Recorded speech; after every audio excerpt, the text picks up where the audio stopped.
So I have a question. Okay. You love Indonesia, Love it. but are you proud of it?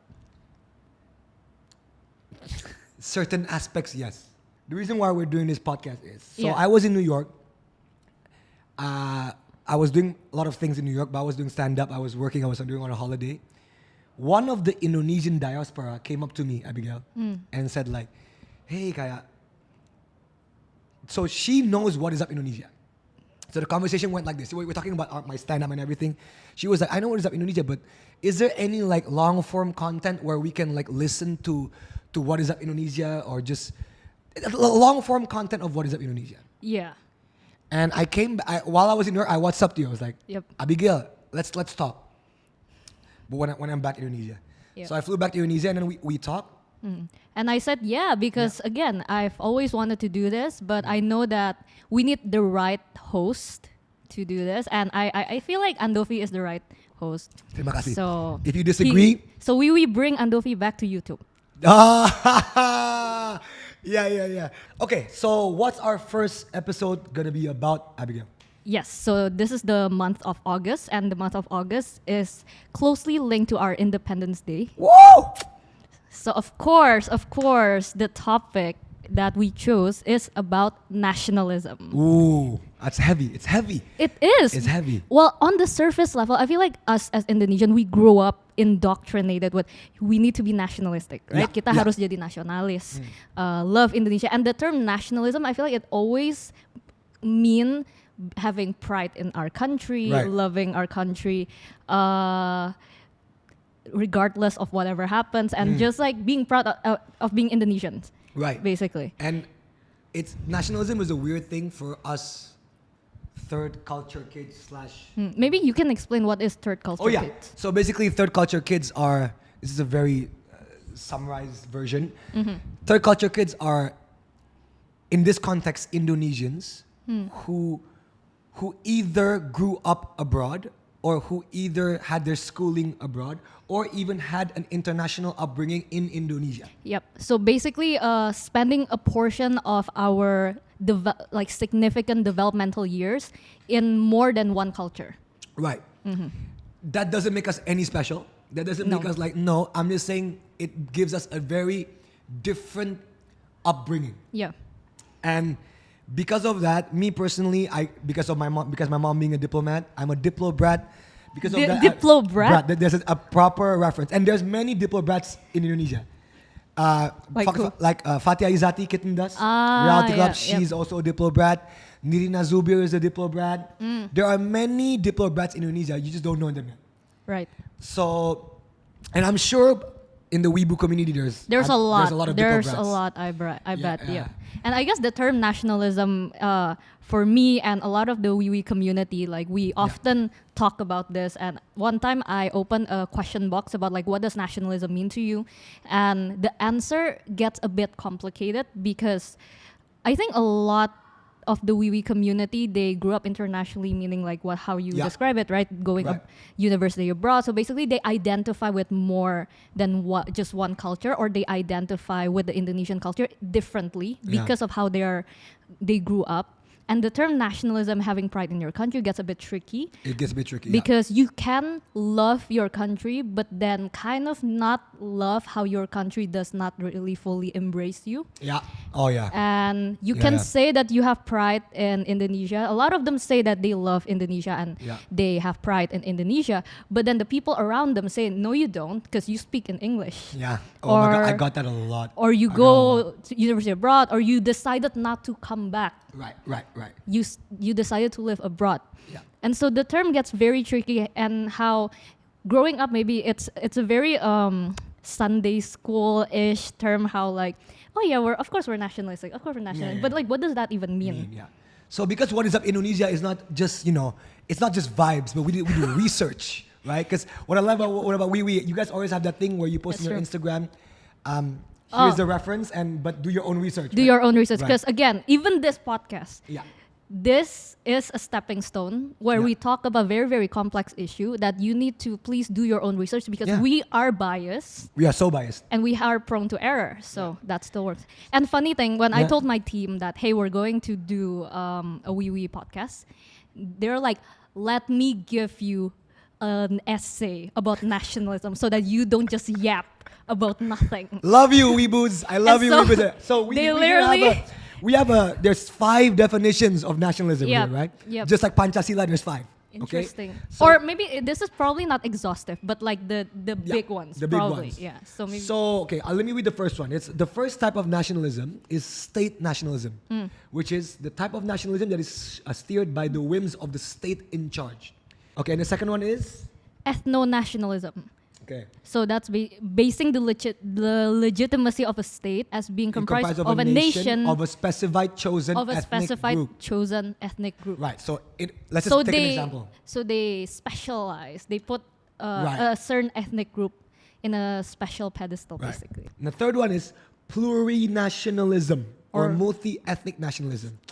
This is when a state recognizes and defends the country being comprised of multiple nations as being a fundamental part of said state's existence. Yeah. In my mind, this is very Indonesia. Ini kayak Bhinneka That's true. Tunggal Ika. That's And true. also like America in a sense. There's so many states in America, right? Yep. The West Coast, East Coast, Midwest, whatever. But Indonesia is actually very plurinationalism. That's right? true. So actually, the WIUI team, they point out a very interesting fact about that, where maybe on the surface level, Indonesia does seems to be a plurinationalism because we do comprise of different types of ethnicity, and things, but we are kind of like one.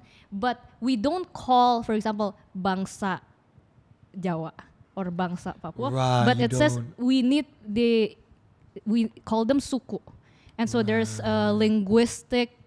That's very interesting. I get it. There's a linguistic play where, yes, we are diverse, but there's only one nation, Indonesia. Okay.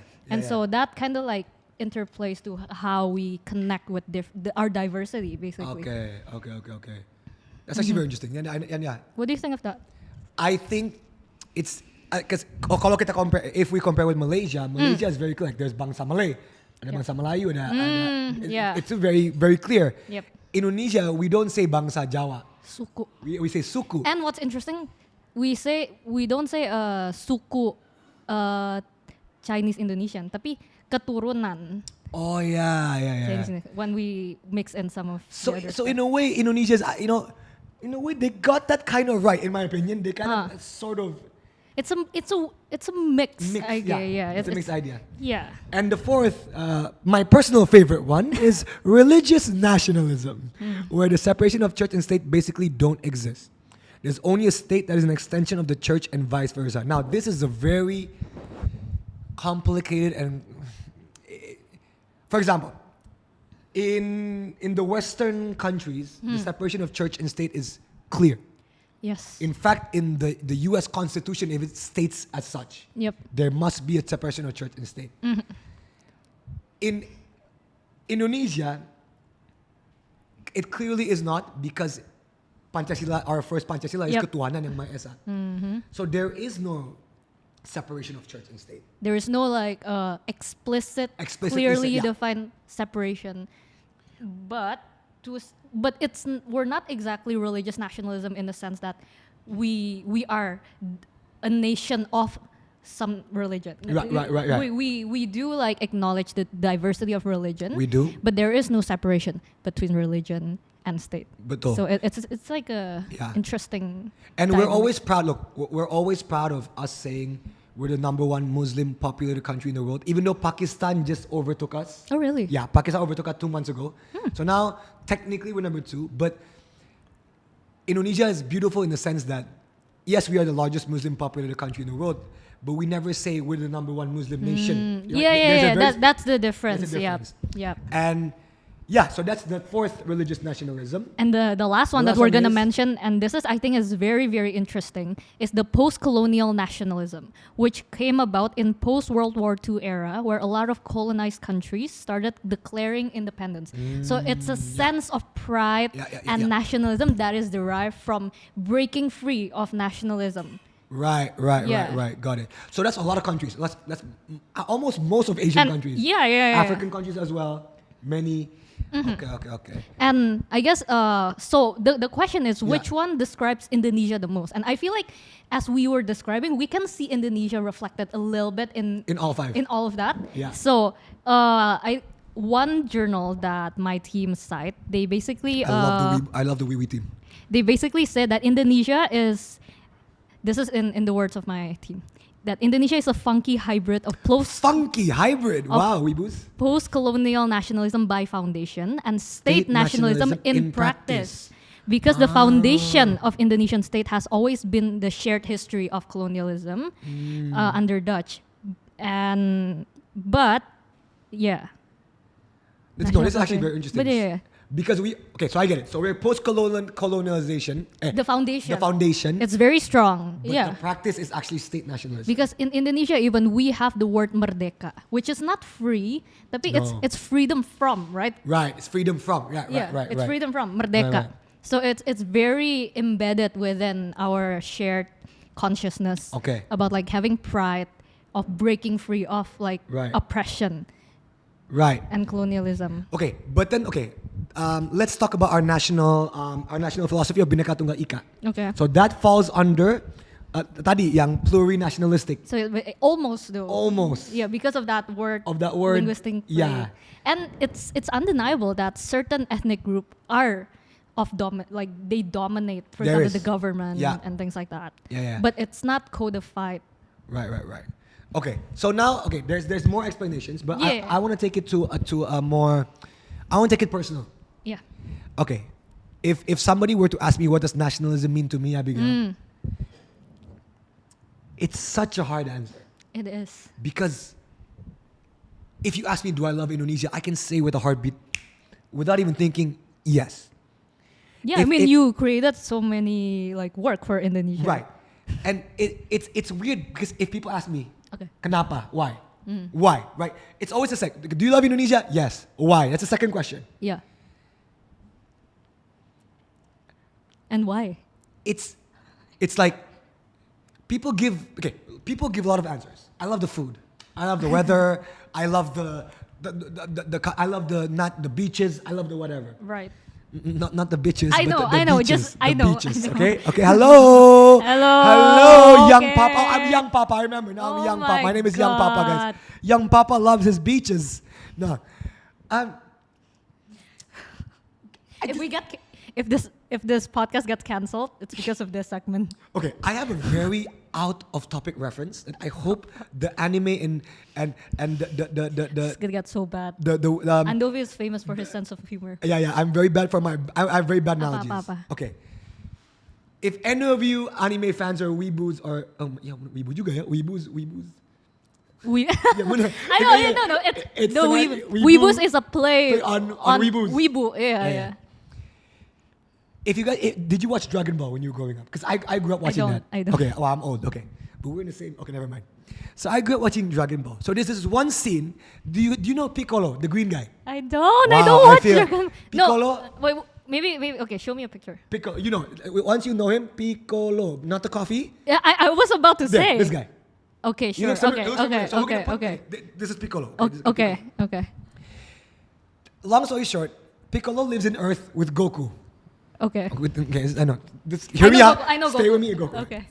And then they went to Planet Namek. Planet Namek is where they fought Frieza. Frieza is the villain. Okay. My point of this very bad analogy is Piccolo never lived in his home planet Namek. He never lived there. But there's this one scene where he went back. He got revived by the dragon, by the Dragon Ball. Right. Okay. He went back. He got revived, and he was like, he was revived in Planet Namek. And he's never been there for all his life. And he's like, he looked around and Gohan, Goku's kid. There's so much lore to this. He literally went like this. I need to show you guys a scene. Please, this is the scene. ここがふるさと。ナメック星か。なるほど。妙に懐かしい気分だ。 But basically, if you saw that scene, he was like this. I don't know why, but I feel like I'm home. As a person who's lived abroad, I've lived 4 years in Norway, 4 years in Denmark, 3 years in Delhi, India. Every time I come back, it's sort of like that scene, except I'm not like a superpower green monster. Yeah. I just go in and I can't explain it. I'm like, I feel like I'm home. And maybe it's the blood, maybe because both my parents are Indonesian, maybe it's the weather, maybe it's the smell. Look, I don't get it. But there's this thing that I can't explain where I'm just like, I feel like I'm home. Whether the home sucks, whether the home is full of corruption and judi online and full of jockey, I get it, but I just feel like I'm home. Full of polarisasi. Full of polarisasi. I can't believe you didn't mention that. I forgot. But like, does that make sense? Like, No. Like, I just feel that like is I'm actually a very good analogy. I just feel like I'm home. Which is weird because I technically didn't grow up here. Which is very weird. True. I don't get the inside jokes lingo sometimes when people joke. Yeah. But I just feel like I'm home. Now, maybe I'm going to throw out a fancy word here. Maybe it's an amalgamation. Oh, wow, fancy. Maybe it's an amalgamation of all these things, right? Yeah. But I just feel like I'm home. And look, I don't know what category that falls under. Maybe it falls under the home nationalism. Maybe I'm romanticizing it a bit, but I just feel like that's the best way I can describe it. And so nationalism is kind of like an equivalent of loving your home for you. Yes. Okay, Yeah. so I have a question. Okay. You love Indonesia, Love it. but are you proud of it? Certain aspects, yes. Okay. Like, people know I have publicly said I'm not proud of many things. Mahkamah Konstitusi, Mahkamah Agung, and many things I'm not proud of in Indonesia. Okay, but I am so proud. Like, there are moments. Okay, like for example, remember when Indonesia played in Qatar for the under 23 football. Oh yeah. Even though we won against Korea. Remember after we won against Korea, I don't even like football. I'm a basketball guy. Got it. But I just felt like I am so Indonesian today. I am so Indonesian. Like, even though we lost against Iraq afterwards, we lost against Kazakhstan. That's true. We lost against Iraq. We lost against Guinea. So we didn't play in the Olympics. Yep. But I just felt so proud. It's such a weird feeling. Did you feel the same way? When we won, what was it? The badminton. Yeah. When was it? Olympics. Olympics, yeah. By the way, The Abigail's little sister is right here. She's off cam. If you guys don't know her, this is her very famous video of her with a flag running in her house.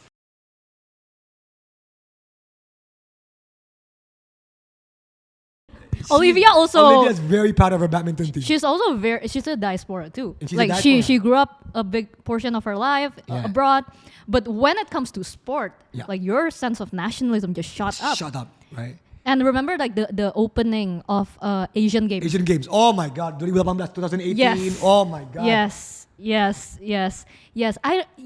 true. That's true. Like the feeling of pride, of loving your nation, of being just like I belong in this imagined community. It really is amplified during sports events.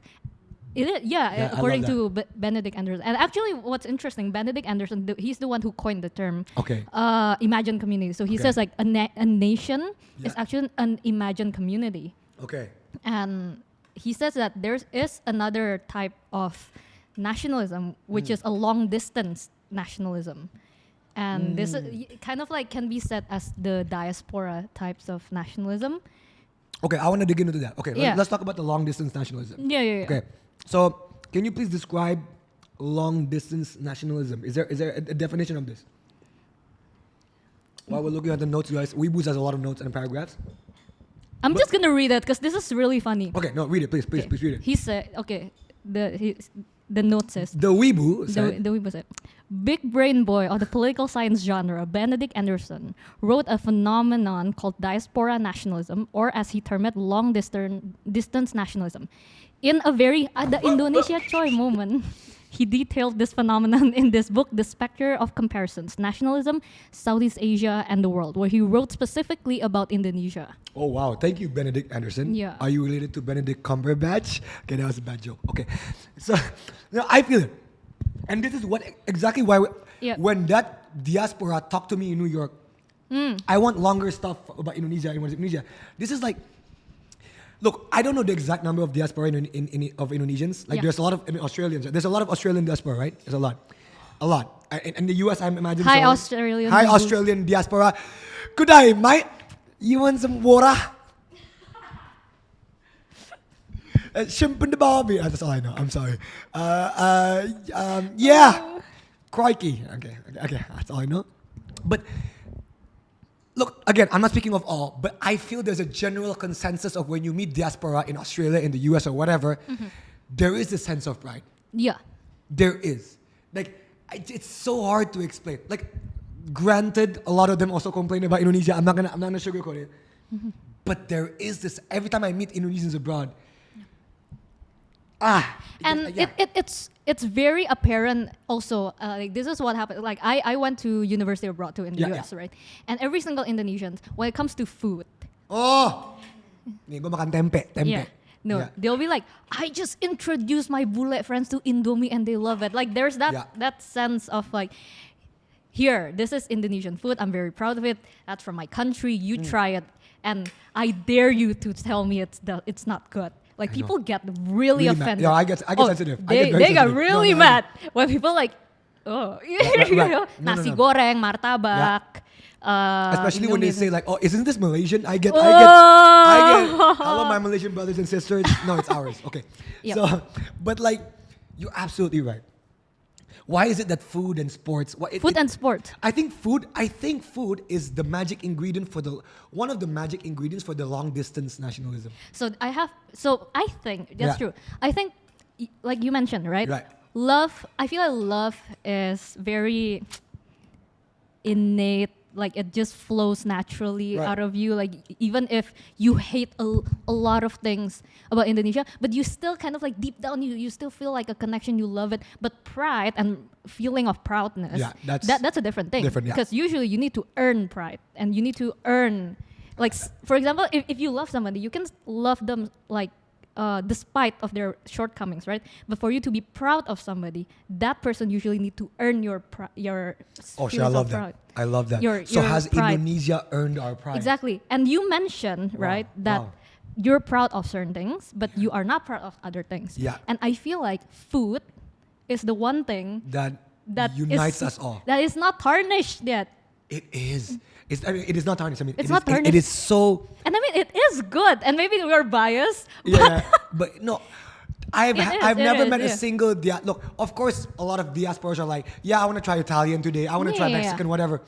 But there's that one moment where everybody needs to eat Indomie. There's this one moment where everyone's like, give me my Indomie or I'm going to fly back to Indonesia. Yeah, or like nasi padang. Oh my God, that's so true. So the question is, how do we bottle up if our food is so great? How do we if you can magically Wingardium Leviosa bottle that pride of food into everything else? Okay, here's my take. Okay. So I think I forgot when, but I usually rant about like Indonesia's 101 problem. And I think one of my friends asked, so do you still love Indonesia after all of this? Right. And I said, I feel like the same with you, like I feel like love is a choice and it's something that wells up naturally. Like it's where you grew up. I grew up in Indonesia and then I went abroad. But it's the place where I grew up and I love the jokes. I love the people. Like that's where my family is. So I love Indonesia despite its shortcoming, but I'm not proud of it. And my friend was taken aback. Like my friend was quite, I think, offended by it because I think we were taught we need to be proud of our nation despite its shortcoming. But I feel like we conflate love and pride. Oh, I love because it. Yeah, that's so true. We can love something, but if that thing does not earn our pride, I don't think we can be proud of it because proudness takes like it entails like somebody or something has earned that pride from us. So I feel like it's okay. So another one of my friends, he's also a diaspora, and he wrote a piece basically asking, am I wrong for? So he just moved out from Indonesia, and he said like, am I wrong for not missing home? Am I wrong for seeing every single thing that is wrong in the news? Right. and I just don't feel any sense of pride of my country. You know, is that wrong? Because I think we grew up feeling like pride is a compulsion that we need to feel. But my take is that maybe we should love it, or even not love it, but I feel like love is something that they have naturally, a sense of belonging. Oh, that's another question. A sense of belonging. That's another thing. That's another But thing, pride, I feel like it needs to be earned. And pride is difficult, Abigail, because because what if you're over proud, it's dangerous. There's this line where let's not talk about Indonesia. Many other countries, when they go over proud, I mean, let's look at 1933 into 1945 Germany. What happens when you're over proud? Shit happens. Yep. Right? Let's look at the countries in even America. Even America, when you're over proud, bomb every country in the world. I mean, but my point is, I don't know if that's gonna get the quality control, but my point is, pride is very dangerous. Yep. Back to ultra-nationalism. Yeah. So yeah, ultra-nationalism becomes dangerous if you look at the history of countries like Germany, 1933, 1945, America, Japan. Back in the day, people always forget Japan. Back in the day, they were not just cute and funny, but they were very. Yeah, and I think when your pride is not based on reality, it's very easy to be twisted, manipulated, amplified, and weaponized. That's a TikTok, Instagram reel right there. When your pride is not based on reality. Yeah, love. And Indonesians love to imagine shit, so it makes sense. Exactly, love can be. It's a choice. But Right. pride should be based on reality, I think. Right. It should be grounded in reality. Right. Because otherwise it's easily weaponized, and it can so easily move towards weird stuff like fascism and things like that. Yeah. No. You. So if we again, master of bad analogies here. Imagine a parent to a child. Again, I'm not a parent. I don't have a child. Okay. Parents will, again, mostly I assume, love their children. Of course, like it's an innate natural thing, but that doesn't mean they're naturally proud of them. Exactly. So that's, I think, okay, got it. Yeah. And when they Do something good. The children, let's just say they get second place at the spelling bee or whatever. The parents feel pride, like, oh. Exactly, yeah. But if the parent, regardless of the child's shortcoming, says like, I'm still proud of you. You know, That's the child would mess something. The child's like, yeah. I'm still proud of it. Right. They're enabling the bad Right. behavior. Like, for example, if the child, drives in Senopati and kills people, Exactly. and the parents are like, I'm still proud of my Senopati Yeah, driver killing child. that's messed up. Yeah, it's messed up. It Yeah. eliminates the consequence. Dude, I love it. That was that was the analogy, folks. That was the analogy. It was a good one. Okay. Oh, that's very interesting. Okay. I'm gonna move on to a topic, still in nationalism, but Abigail, what are moments in your life, you can pick one or two, whatever you want to share, that you felt like personally, like people are just attacking you or questioning your nationalism, or questioning your nationalism. I think, what are the moments in your life? I think it has a lot to do, and I think you might resonate with this, with like the subculture that I grew up in, and the language, like me sometimes mixing my language or expressing my writings in English, or me not growing up in Indonesia but grew up abroad. Like people kind of equate that to like I don't really understand what it feels like to be an Indonesian.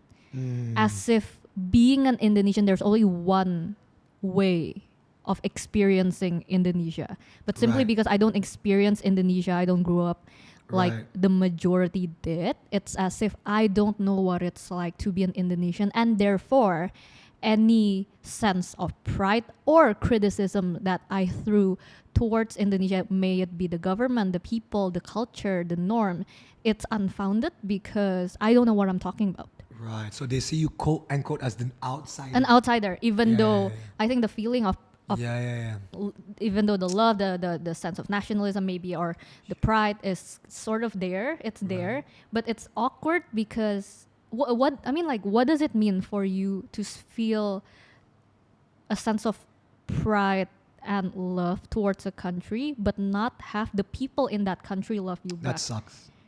Good. That But actually sucks. and I must admit, I mean, now I do admit that we can't force people because To accept you. to accept us, Yeah, yeah. and we are in a position of privilege. The Yeah. fact that we can grow up learning in English, can grow up in different countries. That's privilege. That's privilege, and we can't really expect people to like understand us. And Yeah. I've accepted that we do need to put in the effort to assimilate Agree. and learn the culture and learn the Agree. language.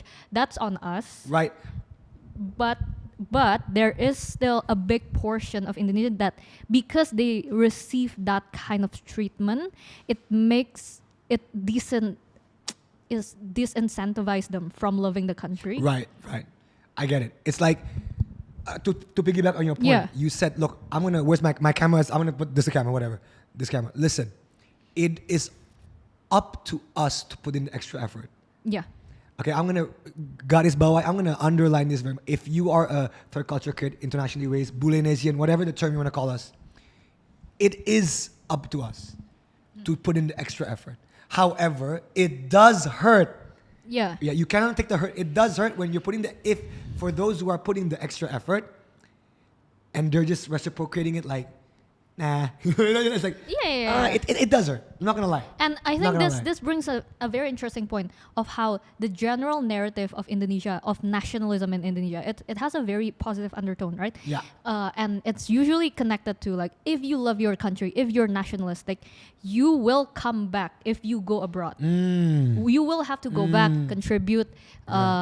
In Indonesia, you need to speak the language. Right, you right. don't speak like foreign language. Right. There's kind of like that Right. sense of thing, and people view Indonesians who live abroad as less connected to Indonesia or as less Indonesian, less nationalistic, Right. even though. And I guess that begs the question, what does it mean? How do you measure the level of nationalism? Is it by Right. emotion? Is it by a sense of pride, by love? Like, if it's only by emotion, I know a lot of diasporas that really wants to come back, but they are exiled during the Orde Baru. Oh, this is interesting. Yeah. And of course, maybe some of them still harbor like a lot of their ideologies, but the country is not doing anything to bring them back. And a lot of them died abroad, dreaming of coming back to Indonesia. And so location shouldn't be Right. a measure of your nationalism or how much you love Indonesia. Right. Okay, I want to elaborate on this point more because I think this is very interesting. Most people think Indonesians who go abroad are either because of work, privilege, study, or whatever. But what you're pointing out is there is a certain number of Indonesians who were exiled during the Suharto years. Yeah. Just Google it. We're not going to explain about the history, just Google it. But it's interesting because they were exiled and they are trying to come back, Yep. but they just can't because they were exiled. Mm-hmm. Right? So Here. So yeah, please. So like for go on for example, this. so for example, some of them would deliberately host Indonesian students who are studying in their home country just to generally cherish their company because they miss Indonesian so much. And one of the exiles even seemingly obsessively keeps thousands of articles and books in Bahasa Indonesia. His home was literally filled with stacks upon stacks of untouchable numbers of Indonesian books and articles, many of which were published or from publication that have been shut down during the New Order regime. So one of the exiles are just keeping books in their home. And this is wow. And this is from the film Exile that was released in 2020. I know you told me to watch it. I still haven't watched Exile. Please watch Exile. Shout out to Exile. Okay, ini menarik. I gotta get in more about this. See. I'm learning here. Okay. Yeah, you're absolutely right. Like, and okay, this is another interesting point. When you meet Indonesians abroad, they're always Indonesian first. Maybe their religious identity second. And then their ethnic background third. Indonesian diaspora will always introduce themselves first as foremost as Indonesians when you meet Indonesian. And I feel like that's true. Whether you're migrant worker, whether you're going for university, you're working. You're right. They're always like, oh, I'm Indonesian. Right. No, you're absolutely right. And that's a good thing, guys. And to automatically say that, even though with all the shit that's going on, that's great. It means you do have a sense of belonging, sort of. But okay, I wanna ask you one more question. You're a diaspora, let's just say you're diaspora in Melbourne, because Olivia's from Melbourne. Follow her, apa, Rahang Six Pack, right? Follow it, great shit. Okay. Apart from, okay, you know, I mean, not everybody can just keep books and exiles and right, videos, Yep. right? Yep. What other things do diasporas in Melbourne who don't have the opportunity to go back that fuels their sense of connection and belonging to Indonesia? Is it as simple as, okay, what about all the, guys, people always forget, what about the people in abroad who send money back home? Just by sending money back home, you're helping a lot of people back home. Yep. Right? For those who are working, even as professionals, as TKI, even if you're working abroad, how do you question their love if you still send money back home to your family? So it is a multifaceted. It is very comprehensive. It is very. There's a lot of nuanced. things. It's very nuanced. Sorry, Yeah. that's that. It's very nuanced, right? What does contribution mean? Yeah. Do you Right. have to contribute from Indonesia? Right?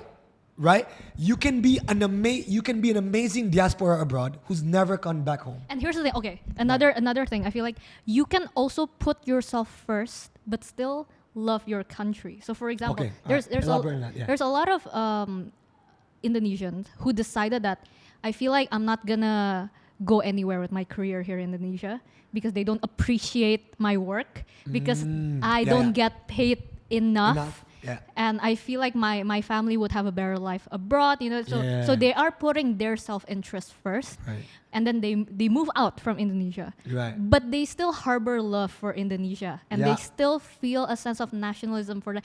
And I feel like that can happen. Those two feelings can coexist. Yeah.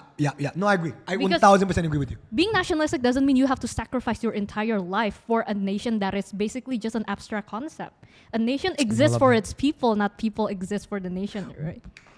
TikTok, Instagram reels, that shit.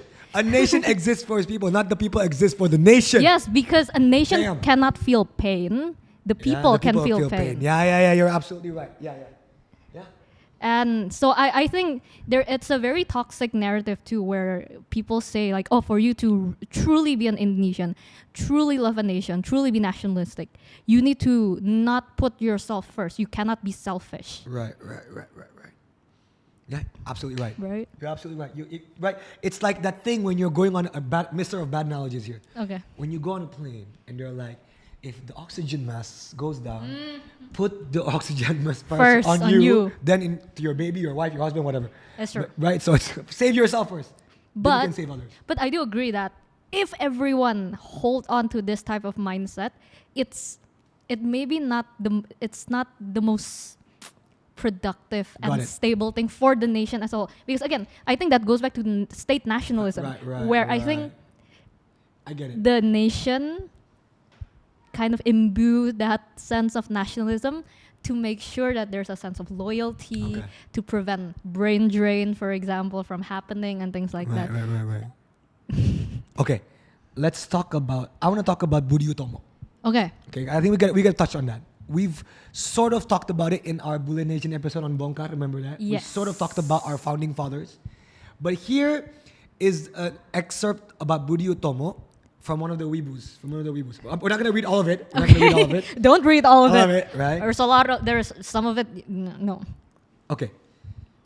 Budi Utomo was made up of a bunch of Javanese men who were part of the aristocracy. I repeat, who were part of the aristocracy. The Dutch were even initially okay with this perfume nerds. Okay, I'm talking about. They're very good smelling people. Talking about their version of nationalism, right? Budi Utomo members learned about European concept of nationalism and saw parallels with their own situation. Okay. Now here's the point. They were made up from a bunch of Javanese noblemen and noblemen's sons. So they were in the upper strata of society. Yeah. Basically, the educated elite. The educated elite. Back then, guys, Budi Utomo did not have a wide mass appeal. Yes. That's It true. wasn't like the local people were like, oh, Budi, yay, go. No, they were like, oh, you look at you aristocrats. But if you fast forward 100 years later, or how many tens of years later, now Budi Utomo is highly enshrined. Now we're like, oh, great movement, amazing, doing for the people. So if you take the lens of time and you zoom out, and if you look at things on a zoom out lens, we're not saying the current diaspora, the current third culture kids are Budi Utomo. That's not what we're saying. No. But I'm just saying, isn't it interesting through the lens of time how perception changes? Yep. We never know 100 years from now what the world is like. We never know how globalization happens. We never know Indonesia kaya gimana. We never know. But it might be that the same thing that the people who perceive Budi Utomo back in the day perceive us now. That's one of the... Maybe. A Huge huge maybe. maybe. Okay? Yeah. But like, it's interesting because... Again, I think what you're trying to get Yeah. is there's no one way of being nationalistic. Yeah. Or there's multiple way, and this is clearly a very nuanced and complicated concept that different people with different background relates to differently and expresses differently too. Right. And like the people in Budi Utomo or the people who are fighting the Dutch colonialism, for example, like they probably have a very different idea of nationalism and how to fight for it. Right. And because back then there was something very clear to fight against. Exactly. Yeah. Back then you were like, I enemy. had to fight the Dutch or the Japanese. Like. That's true. Right? That's true. Right. And right now, maybe we don't have a quote unquote common enemy to.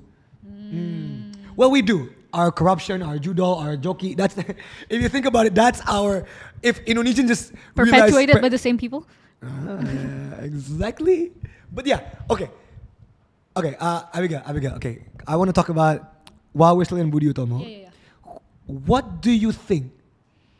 Okay. What do you think if Indonesians that are perceived as like us, okay, and people dislike us for it, right? If there's a perception, there is a negative stereotype of people like us in the world. I'm not gonna in the world? In Indonesia, sorry. Oh. I'm not gonna name names, but there is a perception. Okay. And that perception is totally justified in my opinion. However, what can we do about it to counter that? What can we do to counter that? If I'm gonna answer that question, right? You need to show that you're trying. Yeah. Doesn't have to yield results, but you need to show that you're trying. I know that's very broad, guys. I know that's a very like Andovi, what the fuck did you just say? But that's very broad in the sense that let's just say you're known as the person who only speaks English and never speaks Bahasa Indonesia.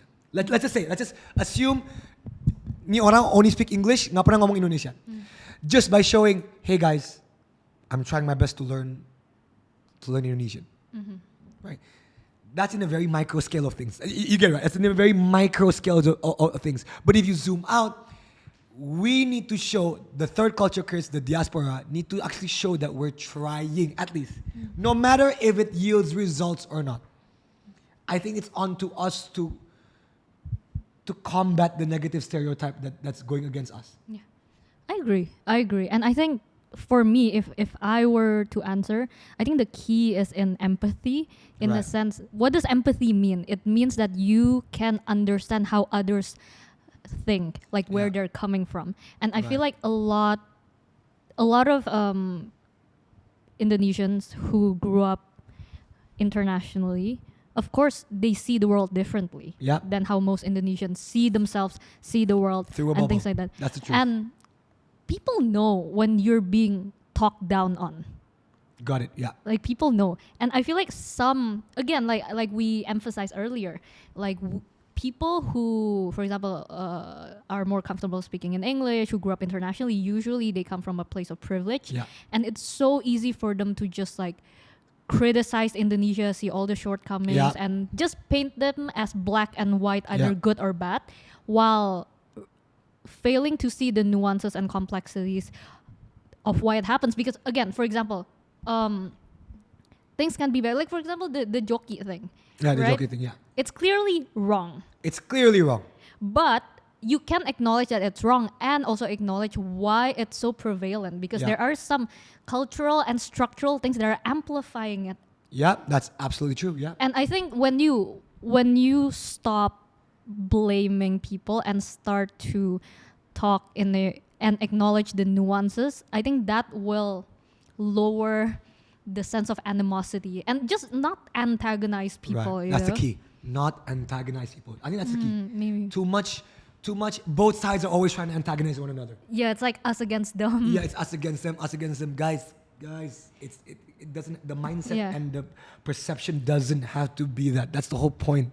It doesn't have to be that. Yeah, and again, Indonesia, our slogan is unity and diversity. Like we are diverse, and that I think that's why, precisely because Indonesia is diverse, it's so hard to be united. Yeah. Like, if a nation is monocultural, it's so easy to be united because we have the same sense of values. Like Japan, for example. Like Japan is the easiest example. It's so easy because Yeah. everyone's definition of progress, everyone's definition of good and bad, It's it's the the same. same. Yeah. But with Indonesia, like we're so diverse, and people say that it can be a strength. It can be Right. if it's managed well, but it is the potential of it's our biggest challenge as well. Okay. And diversity is not just about like ethnic and religion, things like that, but it's also like how people were raised, the history that they understand, like the lenses they view the world in, and how they connect to the nation. Yeah, I agree. Okay, Abigail, we still have a couple of minutes remaining, and I want to end it with fun, spliceable TikTok, Instagram shit. Okay, because you got to think Okay. social media marketing wise, and that's why I'm here also. Go for it. All right. Go for it. 17 Agustus sebentar lagi. Yeah. All right, soon 17 Agustus, your top 5 favorite 17 Agustus games. Oh. Okay, it's like Andovi and Abigail show draft pick. Okay. Who goes first? Let's just rock paper scissors. Okay. Tapi pakai yang Indo, yang ini. Oh, boleh. Semut, whatever. Semut orang gajah. Gajah. Oh, Okay, I go first. You go first. My favorite 17 Agustus game clearly is the apa namanya? Yang makan kerupuk, number 1. Makan kerupuk. Okay. I'm so good Classic. at it. Especially when you go back, right. And by the way, why are we talking about this? Because this is also one of the ways that the diaspora people connect. Because I remember, being a Diplo brat, I knew every time 17th of August, embassies around Indonesian They embassies have around that, the world, they have that thing, and people come, hey, ayo kita 17-an, ayo, lomba. So that's number 1. Yep. Gua makan kerupuk. Okay. So let's do 3. 3. Okay. Three, And then now me. Now you, yeah. Nangkep belut, pindahin belut. Whoa, that's a good one. So fun. Look, disclaimer, I'm a bit afraid of bullet. Really?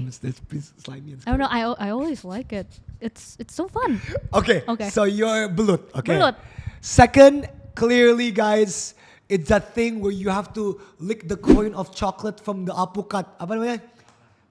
Semangka? Huh? No, What? it's the Bro, coin. what? You don't know that game? Ada coin, the thing, and then it's filled with chocolate, and you have to get the coin.